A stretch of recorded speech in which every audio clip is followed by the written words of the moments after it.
Vous écoutez Alger Chaîne 3, le journal. Bonjour Hadjal, madame, monsieur, bonjour. L'Algérie sous l'Erte Boune, sortie progressive des hydrocarbures, croissance à 4,2% et retour affirmé sur la scène internationale, un leadership renouvelé pour un avenir plus souverain et inclusif. Le Fonds monétaire international salue les réformes engagées en Algérie, un modèle de résilience économique malgré la crise mondiale, selon le chef de la mission du FMI en Algérie. C'est officiel, la ligne ferroviaire Tindouf-Garage-Bilad sera réceptionnée à la fin de cette semaine. Les autres segments du projet seront finalisés au plus tard en octobre prochain. Coopération judiciaire entre l'Algérie et la Confédération helvétique. La Suisse se dit déterminée à collaborer avec l'Algérie pour récupérer les fonds détournés à l'étranger. L'Algérie réaffirme son soutien à une solution à deux États et dénonce l'inaction de la communauté internationale face aux crimes commis à Gaza et en Syrie. Un appel ferme à l'action face à une situation qui ne cesse de se dégrader. La capitale du Titriche, Médéa, accueille jusqu'au 4 juillet le Festival national du théâtre comique, une 15e édition riche en spectacles et en talents venus de tout le pays. Après la tragédie du stade du 5 juillet, la FAF prend des mesures pour sécuriser les rencontres.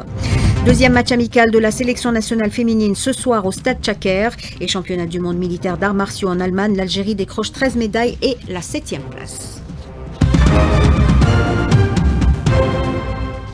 Sous la présidence de Abdelmadjid Tebboune, l'Algérie connaît depuis 2019 une profonde transformation politique, économique et diplomatique.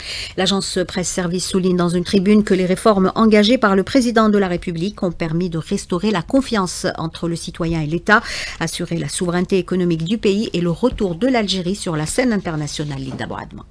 En l'espace de 6 ans, Abdelmadjid Tebboune a su retisser le lien distendu entre l'État et ses citoyens, redonnant ainsi une place centrale au peuple dans l'édifice institutionnel. Le citoyen est une ligne rouge, martèle le président de la République, pour une reconquête de la dignité nationale et internationale, tant séparée par les pratiques d'un ancien régime. La révision de la Constitution, adoptée par référendum, a consacré de nouveaux équilibres de pouvoir et réhabilité le serment du 1er novembre 1954. Le pari de l'après-hydrocarbures est sans conteste l'un des chantiers majeurs de l'Erte Boune, estime l'APS. La relance de l'industrie, la modernisation de l'agriculture et le soutien aux exportations hors hydrocarbures témoignent d'une volonté claire, asseoir une économie diversifiée, génératrice de richesses et d'emplois. Aujourd'hui, l'Algérie affiche un taux de croissance du PIB de 4,2%, rappelle l'APS. Parallèlement, les exportations hors hydrocarbures poursuivent leur essor, atteignant près de 7 milliards de dollars, une première historique qui confirme la capacité du pays à amorcer un véritable virage économique et à édifier une économie qui va profiter aux futures générations. Sur la scène internationale, l'Algérie s'affirme de nouveau comme un acteur de paix et de médiation, une puissance de conciliation dans un monde où les certitudes vacillent et où les grands principes s'érodent. Du Sahel à la Méditerranée, de la question palestinienne à la défense des causes africaines, l'Algérie assume pleinement son rôle de puissance régionale, libre de ses choix et de ses positions, une posture et un positionnement qui dérange parfois car la fermeté du principe secoue le discours ambiant mais consolide sa crédibilité et son image auprès des peuples qui voient en elle un partenaire fiable, constant et respectueux des engagements. Bien entendu, conclut l'APS, le chemin reste semé de défis, mais force est de constater qu'en moins de 6 années, l'Algérie a renoué avec l'espoir. Le président reconstruit un État en intégrant le citoyen comme acteur de sa propre prospérité dans un environnement international instable. L'Algérie s'affirme et c'est sans doute là la plus grande réussite d'un leadership qui se veut à la fois ferme, moderne, pragmatique et profondément ancré dans les valeurs d'un peuple épris de liberté et de dignité, affirme l'agence Presse Service. Le Premier ministre représente le chef de l'État à la conférence internationale sur le financement du développement qui se tient à Séville en Espagne. Nadir El-Harbaoui a rencontré le roi Felipe qui l'a chargé de transmettre ses salutations au président Tebboune. Le Premier ministre s'est également entretenu avec le secrétaire général de l'ONU sur les tensions internationales. Les deux parties ont souligné l'urgence de renforcer le rôle des organisations multilatérales et de défendre le droit international. Malgré un contexte international incertain, les perspectives économiques du pays sont encourageantes. La déclaration du chef de la mission du FMI dans une conférence de presse animée hier, il salue les réformes menées en Algérie, notamment pour diversifier son économie et attirer les investissements. Le compte rendu de Sophia Boukacha. Les perspectives à court terme de l'économie algérienne restent globalement positives. La croissance économique s'est établie à 3,6% en 2024, selon le représentant du FMI, Haris Singarides. L'activité économique a ralenti de 4,1% en 2023 à 3,6% en 2024. L'activité hors hydrocarbures est restée dynamique. Les réserves d'échange sont restées conséquentes, s'établissant à 67,8 milliards de dollars, couvrant environ de 14 mois d'importation. Le FMI souligne une baisse de l'inflation ramenée à 4,1% en 2024. L'inflation a fortement diminué, passant d'une moyenne annuelle de 9,3% en 2023 à 4%. L'inflation hors énergie et alimentation a également reculé. Les perspectives à court terme sont globalement positives, portées par une reprise progressive de la production d'hydrocarbures grâce à la levée graduelle des mesures de réduction de la production, ce qui devrait soutenir la croissance en 2025. Le Fonds monétaire international salue également les réformes menées par l'Algérie pour diversifier son économie et améliorer le climat des affaires, notamment à travers la mise en place d'un guichet unique pour le foncier économique. Et l'un des grands marqueurs de la politique de transformation du pays du président Tebboune, la mine de Garajbilet, un engagement qui se concrétise. Sa mise en exploitation est désormais réelle.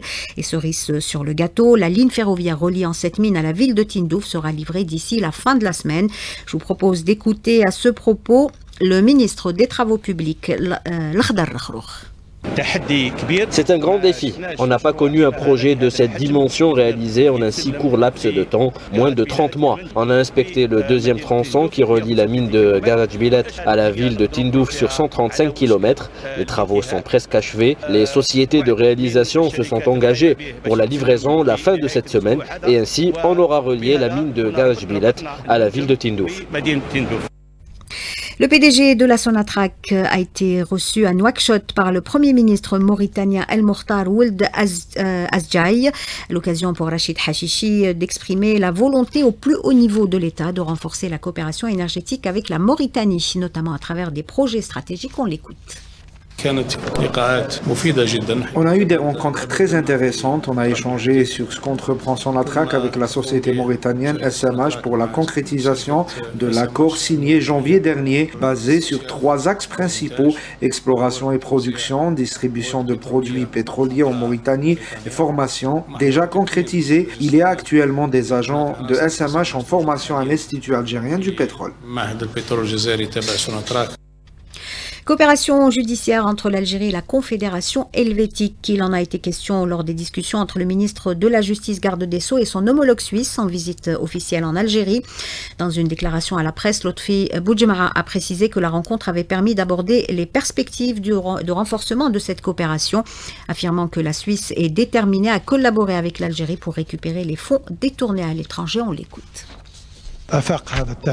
Nous avons examiné les perspectives de coopération, notamment dans le domaine judiciaire pénal, en rapport avec la récupération des fonds détournés. À ce titre, nous pouvons qualifier cette coopération de positive. Nous avons convenu d'approfondir davantage notre coopération et d'échanger nos expériences et nos informations pour des résultats positifs.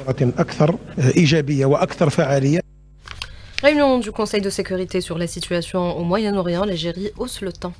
Et depuis New York, l'Algérie, par la voix de son représentant adjoint Toufiq Laïd Koudri, appelle à ce que la conférence sur la solution à 2 États soit le point de départ vers l'établissement d'un État palestinien avec Al-Quds al-Sharif comme capitale. L'Algérie dénonce l'inaction de la communauté internationale face aux violations répétées du droit international par l'occupant sioniste. Par ailleurs, le vice-coordonnateur Ahmed Sahraoui a exprimé l'inquiétude d'Alger face à l'expansion sioniste en Syrie et regrette le silence du Conseil de sécurité sur les crimes documentés par l'ONU, mais absent de la résolution récemment adoptée. Sur le terrain, la situation empire à Gaza. La barbarie de l'occupant sioniste monte en puissance. Près d'une centaine de martyrs ces dernières 24 heures. Le Hamas dénonce l'intensification majeure des frappes aériennes sionistes visant des civils sans défense. Les appels à un cessez-le-feu à Gaza, où la situation humanitaire et critique, se poursuivent. La médiation poursuit ses efforts pour un cessez-le-feu. La partie palestinienne exige des garanties de la part de l'administration américaine.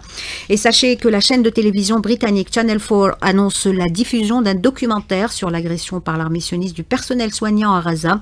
Le documentaire sera diffusé demain mercredi. Il comprend des images et des témoignages montrant que les médecins et les équipes médicales de Gaza sont non seulement privés de la protection du droit international, mais également ciblés, arrêtés et torturés délibérément par l'armée sioniste.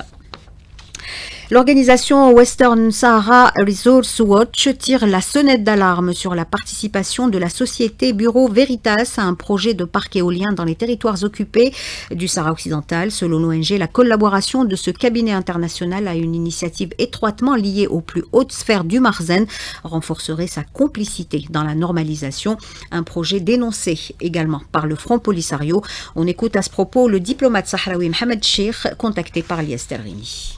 Nous dénonçons dans les termes les plus forts ce projet qui constitue un mépris flagrant par rapport d'abord à la nature du Sahara occidental, du conflit Sahara occidental, en attente de décolonisation, un mépris par rapport également aux décisions de la justice européenne qui a de manière très claire invalidé définitivement les accords commerciaux de la pêche et l'agriculture conclus entre le Maroc et l'Union européenne. Le Sahara occidental dispose d'un statut propre et distinct par rapport au Maroc, reconnaissant le Front Polisario comme l'unique représentant du peuple sahraoui et qui peut agir en justice devant toutes les juridictions européennes. Ce projet illégal s'inscrit dans le cadre du bradage, du vol des ressources naturelles sahraouies.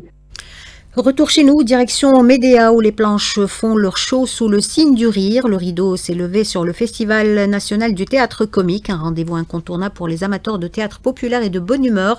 Un programme riche et varié est concocté pour cette 15e édition. Sidali Fares le déroule pour nous.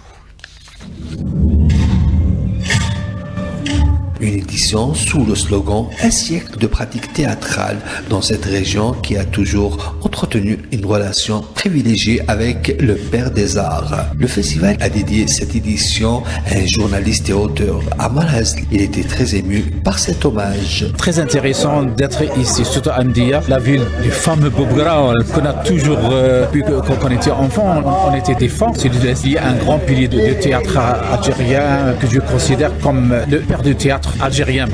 À 22h a été présentée la première pièce dans la compétition pour la Grappe d'Or, titrée Al-Aïn Bil-Aïn, l'œil pour œil, de l'association culturelle de musique classique de Sétif. Le metteur en scène Nabil Biska. On expose dans cette pièce le personnage principal de cette pièce, c'est le borne, c'est celui qui voit avec un seul œil et c'est lui qui impose l'autorité pour continuer la route vers le trésor. Ils doivent voir avec un seul œil. Le public de Médéa était nombreux à la Maison de la Culture Hassan Hassani.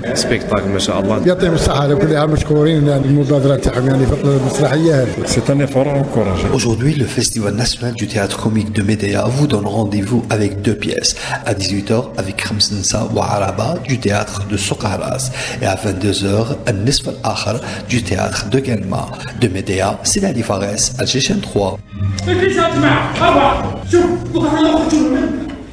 Suite au drame survenu au stade du 5 juillet, la FAF prend des mesures pour sécuriser les rencontres de football. Parmi elles, la réduction à 25% de la capacité des stades et la prolongation de l'interdiction de déplacement des supporters jusqu'à la fin de la phase aller du championnat pour la prochaine saison. L'instance footballistique nationale a également assuré que tous les moyens humains et matériels sont mobilisés pour la réhabilitation des stades en vue de leur homologation. Football toujours, la sélection nationale féminine poursuit sa préparation pour la CAN 2025. Elle affronte ce soir en amical son homologue sénégalaise. Coup d'envoi de la rencontre 20h au stade Chaker de Blida. Et puis on termine avec le championnat du monde militaire des arts martiaux en Allemagne. Belle performance pour nos représentants qui ont décroché 13 médailles, 2 en argent et 11 en bronze, se hissant ainsi à la 7e place du classement général. Les médailles ont été remportées dans 3 disciplines, le judo, le taekwondo et la lutte associée. 8h14 sur Alger Chaîne 3, c'est la fin de ce journal réalisé par Aïssa Abdelrahman. C'est-à-dire était à la console technique, Nesrine à la régie d'antenne et Yassine au streaming vidéo. Tout de suite, la météo du jour avec Hadja Massoudi.